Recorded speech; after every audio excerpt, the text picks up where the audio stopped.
হযরত খাজা ওয়া শায়নাতুরি কুদ্দুস সিরহুল আজিজ তেনার কদম মোবারক অগণিত কদম বসে আরজ করি আল্লাহ পাক অনন্ত রহমত অনন্ত করুণা অনন্ত শান্তি তেনার পাক আত্মার হুজুরে আবাদ আলামত বর্ষণ করুক মহব্বতে বলেন আমিন। আমাদের হযরত সাজ্জাদানশীন হুজুর পাক এনায়েত করি মাদ্দাজিল্লুহুল কত পবিত্র কদম মোবারক অগণিত কদম বসে খাজা হুজুরানগণের কদমে অগণিত কদম বসে আরজ করি। মুহতারাম হাজিরিন, আমার সম্মানিত জাকের ভাইরা, আজকে পবিত্র জুমার দিন পীরের আদেশ দ্বারা দুইটা কথা বলার জন্য পীরের আদেশ পালন করতেছি। আপনারা যে স্থানে আসছেন, নিঃসন্দেহে দুনিয়ার জমিনে আল্লাহ পাকের যতগুলো প্রিয় স্থান আছে তার মধ্যে অন্যতম, চিল্লায় বলেন আল্লাহু আকবার। বিশ্ব শান্তি মঞ্জিল এনায়েতপুর পাক দরবার শরীফ আল্লাহ পাকের অত্যন্ত প্রিয় একটা জায়গা, কারণ এইখানে আল্লাহ পাকের এমন একজন বন্ধু শায়িত আছেন। আল্লাহ পাকের দরবারের এত বড় মাপের একজন বন্ধু এইখানে শায়িত আছেন, তেনার পবিত্র আওলাদগণ এখানে শায়িত আছেন।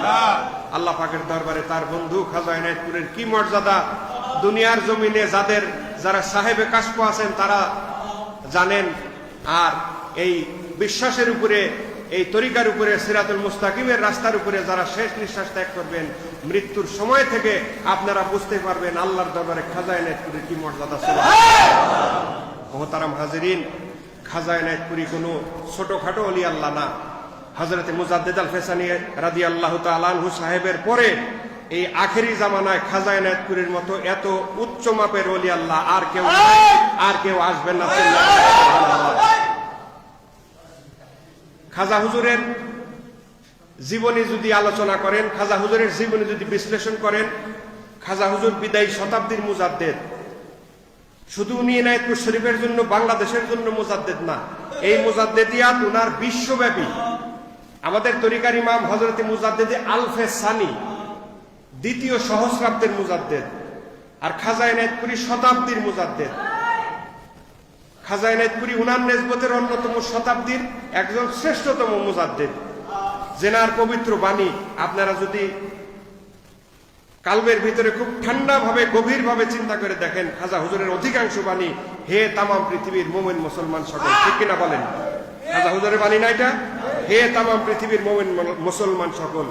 অথচ খাজা হুজুরের সময়, খাজা হুজুর যেই সময় এই বাণী মোবারক দিচ্ছেন তার মুরিদানের মধ্যে, সেই সময় এনায়েতপুর শরীফ আসার জন্য ভালো কোনো রাস্তাঘাটও ছিল না। সেই সময় মূল যাতায়াত ব্যবস্থা ছিল নদীপথ। রাস্তাঘাটে যমুনার পশ্চিমে যারা তাদের জন্য রাস্তাঘাট জুলুম ছিল। ঘোড়ার গাড়িতে আসা লাগতো, গরুর গাড়িতে আসা লাগতো, পায়ে হেঁটে আসা লাগতো। সেই সময়ে এনায়েতপুর গন্ড গ্রামে আল্লাহ পাক তার প্রিয় বন্ধু এই শতাব্দীর মহান মুজাদ্দেদকে আল্লাহ পাক প্রেরণ করলেন, যার পবিত্র মুখ নিঃসৃত বাণী হে তামাম পৃথিবীর মুমিন মুসলমান সকল। সারা পৃথিবীর মানুষকে উদ্দেশ্য করে এনায়েতপুর শরীফ থেকে উনি যে বাণী মুবারক গুলো দিয়েছেন, আজকে প্রায় শতাব্দীর কাছাকাছি সময় চলে যাইতেছে। খাজা হুজুরের প্রত্যেকটা বাণী, খাজা হুজুরের প্রত্যেকটা কথা পুঙ্খানুপুঙ্খ রূপে আল্লাহ পাক দিনের আলোর মতো আমাদের সামনে পরিষ্কার করে দিতেছেন। সুবহানাল্লাহ। আজ মুহতারাম হাজিরিন, আমরা কোনো নাকেশ পীরের দপ্তরে মুরিদ হই নাই, আমরা কোনো কম দামি পীরের দরবারে মুরিদ হই নাই। আমরা আল্লাহর দরবারের বড় লাট, আল্লাহর প্রিয়তম বন্ধুদের মধ্যে অন্যতম প্রিয় খাজা এনায়েতপুরি কুদ্দুস সিরহুল আজিজ সেই দরদি বান্ধবের দপ্তরে মুরিদ হয়েছি। মুহতারাম হাজিরিন, আমাদের শুধু ইজ্জতওয়ালা মানুষের সন্তান হইলেই যে আমার ইজ্জত বাড়বে তা না। ইজ্জতওয়ালা মানুষের সন্তান হইয়া আমার পীরকে ফলো করতে হবে, আমার আধ্যাত্মিক পিতা খাজা এনায়েতপুরি তেনাকে ফলো করতে হবে, তেনার আদর্শকে অনুসরণ করতে হবে, তেনার হুকুমকে মানতে হবে। তেনার হুকুমকে বুকের ভিতরে ধারণ করে যদি শরীয়তের উপরে আপনি অবিচল থেকে, শরীয়তের উপরে আপনি যদি নিষ্ঠার সাথে থেকে এই দুনিয়ার জীবন অতিবাহিত করতে পারেন, তাহলে আপনার জন্যই আল্লাহ রাব্বুল আলামিন কালামুল্লাহ শরীফে ঘোষণা করছেন, ইয়া আইয়াতুহান নাফসুল মুতমাইন্নাতু ইরজি ইলা রাব্বিকা রাদিয়াতাম মারদিয়া ফাদখুলি ফি ইবাদি ওয়াদখুলি জান্নাতি। হাসরের ময়দানে এই প্রশান্ত চিত্তের আত্মা যারা খাজা এনায়েতপুরীকে মেনে, যারা খাজা এনায়েতপুরীকে ভালোবেসে, খাজা এনায়েতপুরীর আদর্শকে ধারণ করে।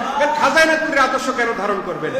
খাজা এনায়েতপুরীর আদর্শ এই জন্য ধারণ করবেন, খাজা এনায়েতপুরীর পরিপূর্ণ জীবন দয়াল নবী রাসূল পাক সাল্লাল্লাহু আলাইহি সাল্লামের আদর্শের উপরে প্রতিষ্ঠিত। খাজা হুজুর তার সমগ্র জীবনে কারো ক্ষমতা নাই, কোনো জিনিস আঙ্গুল দিয়ে আমাদেরকে দেখায় দেওয়া যে খাজা হুজুর তার সমগ্র জীবনে উনি রাসূলুল্লাহর সুন্নতের কোনো বরখেলাপ করছেন, অসম্ভব ব্যাপার। ইতিহাস সাক্ষ্য দেয় হযরতে মুজাদ্দিদ আল ফিসানি রাদিয়াল্লাহু তাআলা আমাদের তরিকার সম্মানিত ইমাম, উনার জীবনী বিশ্লেষণ করলে দেখা যায়, এটা আমার কথা না, উনার জামানার বড় বড় এবং উনার পরবর্তী জামানার বড় বড় যারা মুহাদ্দিস মুহাক্কিক ছিলেন, জামানার বড় বড় আলেম যারা ছিলেন, তারা বলছেন ইমামে রব্বানির জীবনীতে, সমগ্র জীবনীতে দয়াল নবী রাসূল পাক সাল্লাল্লাহু আলাইহি সাল্লামের একটা সুন্নতের বরখেলাপ কোনো কাজ কোনো সময় দেখা যায় না। আমাদের পীর খাজা এনায়েতপুরীর দপ্তরে যদি আলোচনা করেন, যদি দেখেন, যদি উনার জীবনী বিশ্লেষণ করেন, সম্পূর্ণ শরীয়তের উপরে প্রতিষ্ঠিত উনি, সম্পূর্ণ শরীয়তের উপরে থেকে শরীয়তের সিরাতুল মুস্তাকিমের এই রাস্তায় একজন মহামানব, তার আদনা মুরিদ, কিরকম মুরিদ, যে সমস্ত মানুষের সাথে সাধারণ মানুষ কথা বলতো না, কি জন্য খেতে চাষবাস করে, খেতে চাষবাস করে কামলা দেয়, দিন মজুর, সেই সমস্ত মানুষকে উনি বাবা বলে সম্বোধন করেন। উনি টাকা দেখা মানুষকে বাবা বলে সম্বোধন করছেন না, ইতিহাস এরকম সাক্ষ্য দেয় না। ইতিহাস আমাদেরকে দেখায় উনি সবচাইতে গরিব যে মুরিদ, তার ভিতরে তার প্রতি ওনার আন্তরিকতা বেশি ছিল। খাজা আল্লাহর ওলিরা টাকার মহতাজ না, খাজা এনায়েতপুরীর মতো ওলি আল্লাহ মানুষের অন্তর দেখছেন, কারণ আল্লাহ পাক ওনাকে পাঠাইছেন আখেরি জামানায় মানুষের নাজাতের জন্য। সেই নাজাতের ব্যবস্থাই উনি করে গেছেন। যেই সমস্ত মানুষের সাথে মানুষ কথা বলে না, যেই সমস্ত মানুষের সাথে মানুষ গায়ে ঘেঁষা লাগলে আবার নতুন করে ওযু গোসলের প্রয়োজন মনে করে, সেই সমস্ত অবহেলিত জনপদকে, বৃহত্তর জনপদ, ছোটখাটো জনপদ না, বাংলা আসামের বৃহত্তর জনপদকে উনি আল্লাহওয়ালা বানায় দিয়েছেন। সুবহানাল্লাহ পড়েন। অসংখ্য অগণিত ওলি আল্লাহ খাজাওয়ার এই তরিকার ভিতরে, অসংখ্য অগণিত। আপনারা যদি ইতিহাস পর্যালোচনা করেন আপনারা আশ্চর্য হয়ে যাবেন, এত সংখ্যক ওলি আল্লাহ খাজাওয়ার এই নেসবত ধরে উনাকে ভালোবেসে আল্লাহর দরবারে প্রিয় পাত্র মানুষ হয়েছে। অথচ সমাজে যেই সমস্ত মানুষের দাম নাই, সেই সমস্ত মানুষকে নিজের সন্তানদেরও বাবা ডাকছেন।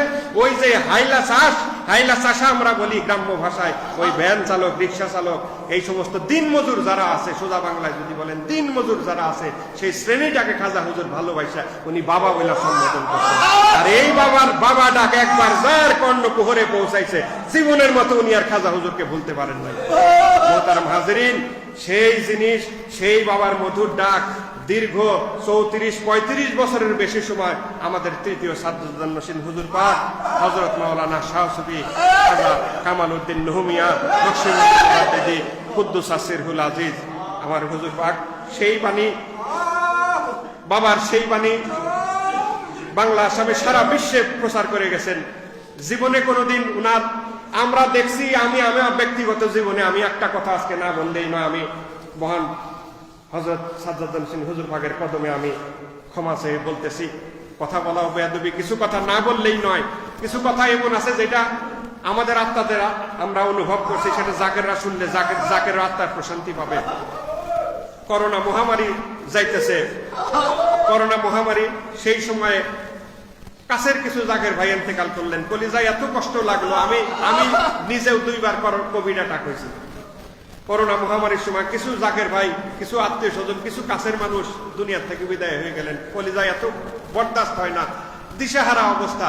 দুরূদ শরীফ, খতম শরীফ, কুওয়াতের কেল্লা, গায়রাতের কেল্লা আমাদের চলব, কোনো কিছু কাজে দিতেছে না। তো হুজুর পাকের খাদেম আছেন মসজিদে উপস্থিত।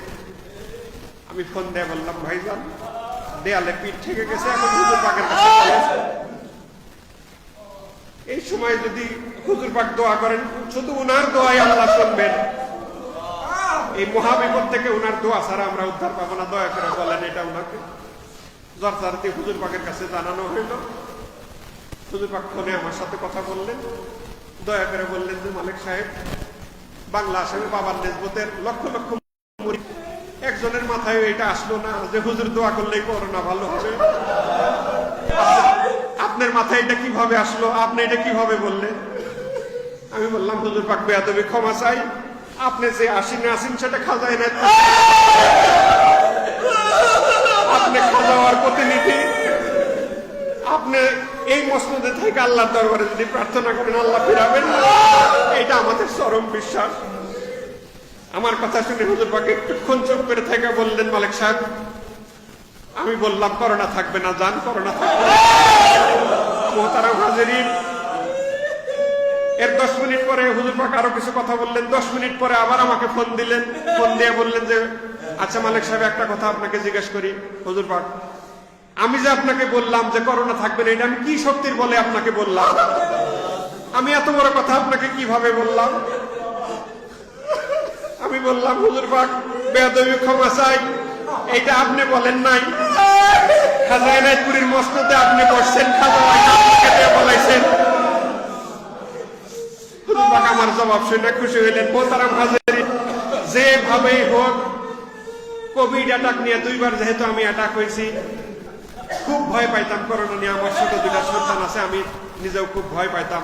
হুজুর পাকের সেই আশ্বাস বাণীর থেকে আমাদের বাৎসরিক অনুষ্ঠান গেল, কোনো জাকের ভাইকে মাস্ক ব্যবহার করতে দেয়নি। আমি নিজে মাস্ক ব্যবহার করি নাই। জাকের ভাইদের সাথে বসলাম, কথা বললাম, মোলাকাত করলাম, মুসাফা করলাম, তাদের সাথে মিশলাম, দরবার শরীফে আসলাম। করোনা কি আগের অবস্থাতে আছে? বলেন আছে?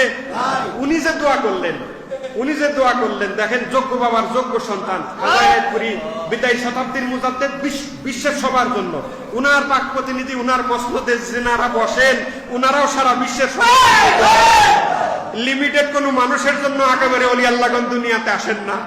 আল্লাহ পাক আগে পাঠাইতেন নির্দিষ্ট কওমের জন্য নির্দিষ্ট নবী, কিন্তু আখেরের নবী হুজুর পাক সাল্লাল্লাহু আলাইহি সাল্লাম, কুলি আইয়ুহান নাস ইন্নী রাসূলুল্লাহ ইলাইকুম জামিয়া, হে নবী আপনি বলে দেন, হে তাম পৃথিবীর মানুষ সকল, আমি তোমাদের সবার জন্য রাসূল হয়ে আসছি।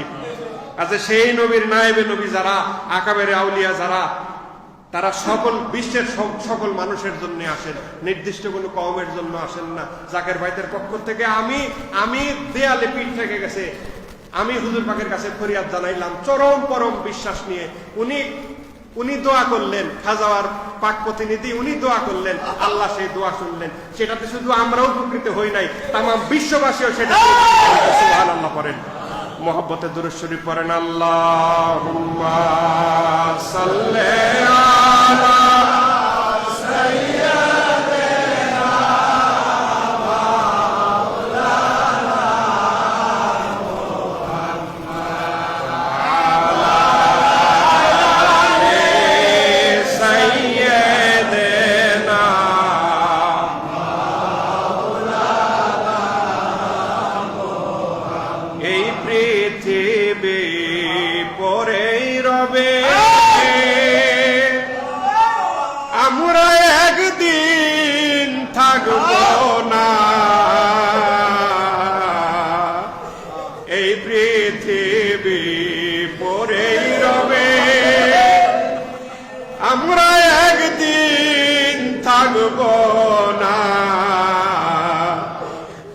হাসরের কঠিন দিনে খাজা এনায়েতপুরী আপনি মোদের ভুইলেন না। আল্লাহুম্মা সাল্লি আলা সাইয়্যিদিনা মাওলানা মুহাম্মদ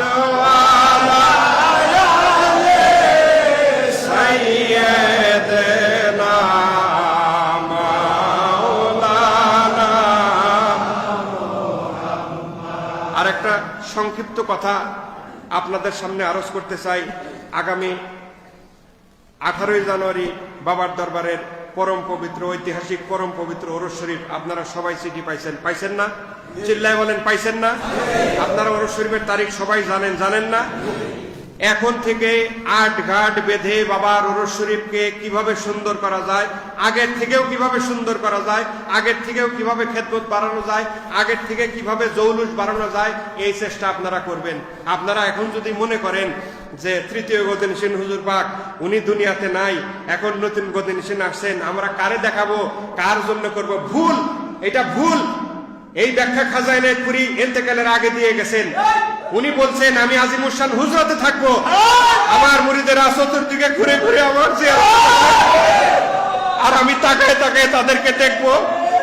মুহতারাম হাজিরিন, যেই মহাত্মা মাজার শরীফে সে মুরিদকে দেখতে পারে, এনায়েতপুরের মুরিদকে দেখতে পারে, সে আফ্রিকা মহাদেশের মুরিদকেও দেখতে পারে, সে সমগ্র বিশ্বের মুরিদকেও দেখতে পারে। শুধু তাই নয়, আলমে বর্জ কবর দেশে তার মুরিদ কোন অবস্থায় আছে সেই পীর খাজা এনায়েতপুরী সেটা দেখতে পারেন। সুবহানাল্লাহ পড়েন। কাজে মুহতারাম হাজিরিন, যাই কিছু করেন, যাই কিছু করছি, যাই কিছু করব, ভালোবাসার মূলে খাজা এনায়েতপুরী, ঠিক কিনা? ভালোবাসার মূলে খাজা এনায়েতপুরী। কাজেই যদি হেলা করেন, যদি অবহেলা করেন, তকদির পূর্বে এনায়েতপুর ওরস শরীফ কোনোদিন ক্ষতিগ্রস্ত হবে না, কোনোদিন না, কোনোদিন ক্ষতিগ্রস্ত হবে না। খাজা আর কাছের আত্মীয় স্বজন ওনারা চিন্তা করতেছিলেন বাধা, নানান রকম বাধা, নানান রকম বিপত্তি, ওরস শরীফকে আদৌ ভবিষ্যতে করা সম্ভব হবে কিনা। বাবা হুজুর ভিতরের বাড়ির থেকে বের হয়ে বললেন যে তোমরা কি নিয়ে চিন্তা করো, আল্লাহ আমাকে জানাইছেন এনায়েতপুর ওরস শরীফ তোমরা কেউ যদি না করো, আসমান থেকে ফেরেশতা নাযিল করে এনায়েতপুর ওরস শরীফ করাবেন আল্লাহ। কাজে মুহতারাম হাজিরিন, যিনি গাফেল থাকবেন, যিনি অবহেলা করবেন, যিনি ঢিল দিবেন, তকদির তার পূর্বে এনায়েতপুর শরীফের কিচ্ছু হবে না, কোনোদিন হয়ও নাই, কোনোদিন হবেও না ইনশাআল্লাহ। আমরা যারা গাফেল থাকবো, যারা দূরে থাকবো, যারা এটাকে অবহেলা করব, আমরাই ক্ষতিগ্রস্ত হব। আসছি পীরের কদমে তকদির পরিবর্তন করার জন্য। এই তকদির পরিবর্তনই আমাদের কইরা যাইতে হবে। আমাদের ঘষা মাজা কিন্তু নেক দৃষ্টি থাকবে খাজা এনায়েতপুরী। ঘষা মাজাই যদি না করি, উনি কিসের উপরে দয়া করবেন আমাদেরকে? কাজে আপনারা এখন থেকে প্রস্তুত হন। আগের সব বছরের চাইতে বাবার ওরস শরীফ যেন, কারণ দুনিয়ার অবস্থা ভালো না, এখানে মানুষের ইমান কমজোরি হইতেছে, দেশের অবস্থাও ভালো না। বাবার ওরস শরীফ যেন হাউস মহব্বতের সাথে, জশ্নে জুলুসের সাথে, এবং যেইভাবে বাবার ওরস শরীফের সম্মান রক্ষা হয়, যেইভাবে বাবার ওরস শরীফ সুন্দর হয়, সেইভাবে আজকের থেকে বাবার কদমের থেকে আপনারা আটঘাট বেঁধে আমরা সবাই চেষ্টায় থাকবো। খাজা এনায়েতপুরী আমাদের উপরে করম দয়ার নজর দেন। আল্লাহ পাক আমাদের সেই শক্তি তৌফিক দেন। মহব্বতে বলেন আমিন, চিল্লায় বলেন আমিন।